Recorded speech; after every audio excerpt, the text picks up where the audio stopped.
Festa dei lavoratori celebrata all'insegna della partecipazione e della tradizione, quella andata in scena a Raffadali, dove l'intera comunità si è stretta attorno ai valori del lavoro e della solidarietà.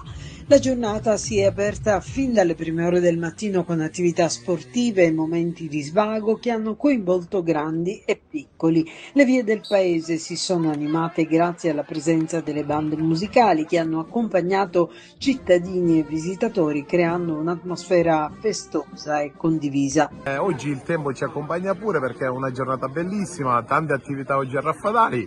Noi con il raduno di auto e moto d'epoca sempre number one. La macchina più anzianotta è arrivata proprio in questo momento, che l'ho vista passare, ed è la Biumpaghi, una delle più vecchie che abbiamo stamattina. Questa è la nostra prima partecipazione, abbiamo fatto un percorso di 6 km e abbiamo organizzato anche una gara per i bambini, che è un circuito piccolo da 100 metri, 200 metri, 400 metri.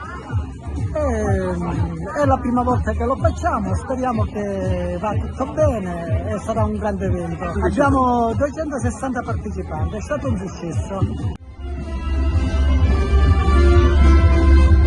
Nel pomeriggio si è svolto il tradizionale corteo sindacale, cuore della manifestazione, protagonisti i carri allegorici dedicati ai mestieri, simbolo delle diverse realtà lavorative del territorio.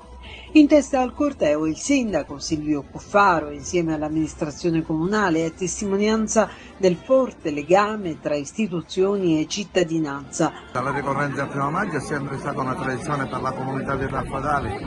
Le tradizioni vanno mantenute e vanno migliorate, è quello che ho fatto in tutto il periodo in cui sono stato sindaco di questa amministrazione. Parlare di lavoro, di dignità, di sicurezza, non si smette mai di farlo, visto che ancora nel 2026 assistiamo a molte bianche, quindi è giusto parlarne, discuterne, vedere quali sono le soluzioni, e perché più se ne parla più le persone incominciano a prendere cognizione del pericolo che c'è andando a lavorare e di utilizzare e usare tutti i mezzi di sicurezza per evitare che possa accadere ciò che purtroppo ogni tanto accade.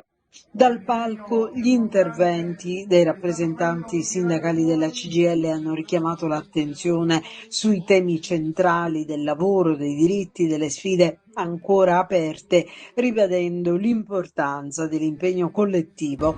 Questa è una giornata ricca di memoria e di impegno, non è certo una giornata di festa, ma una giornata di celebrazione di quella memoria e di quell'impegno che la CGIL, la Camera del Lavoro e tutte e tutti dobbiamo continuare a ricordare per portare avanti un impegno per il lavoro e per lo sviluppo della Sicilia. La Sicilia, le lavoratrici e i lavoratori siciliani hanno una grande forza, una grande energia, ecco perché non è più accettabile che ci sia il lavoro povero e le pensioni povere, ma soprattutto abbiamo bisogno di diritti, a partire da quello della scuola, a partire soprattutto dalla sanità. Abbiamo diritto ad una sanità pubblica universale. Noi giorno 16 partiremo con una raccolta firme di banchetti per una proposta di legge sulla sanità pubblica universale e sugli appalti, perché innanzitutto dobbiamo ripartire da questo, dai diritti, da quei diritti costituzionalmente garantiti che devono essere vissuti, perché non basta dire che il lavoro è al centro, ma bisogna applicare quel valore costituzionale che fonda la Repubblica sul lavoro.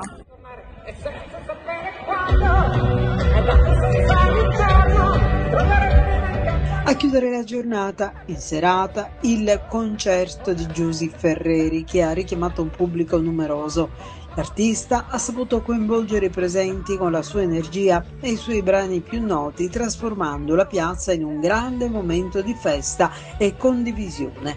Una celebrazione che ha unito tradizione, impegno civile e spettacolo, confermando ancora una volta il valore del 1° maggio come occasione di incontro e riflessione per tutta la comunità.